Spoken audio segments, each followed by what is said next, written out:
เห็ดหยังกินเนาะ ผัดบวบใส่ไข่จ้ามื้อนี้เนาะเมนูบวบใส่ไข่ อ่า ก็ยิ้มหน้าตานี่แต่แซ่บว่าซองโคมมันเด้อแต่กล่องนี้ สั่งมากี่เด้อ ผัดบวบใส่ไข่เนาะมื้อนี้เมนูนี่น่ากินบ่น่ากินบ่จ้านี่ น่ากินน่ากิน อันนี้เซฟกระทะอย่างเนาะนี่น้องมิวแต่เราเซฟกระทะห่างอันนี้เลยค่ะเซฟกระทะอย่างไรเซฟกระทะดำบ่นี่ค่ะ แม่น นี่เราถ่ายตอนพัดด้วยเนาะ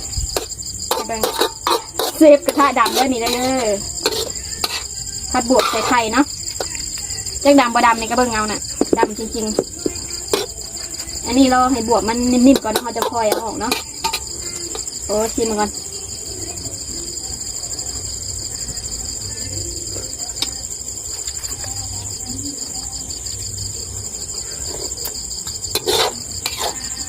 ว้าแซ่บจ้า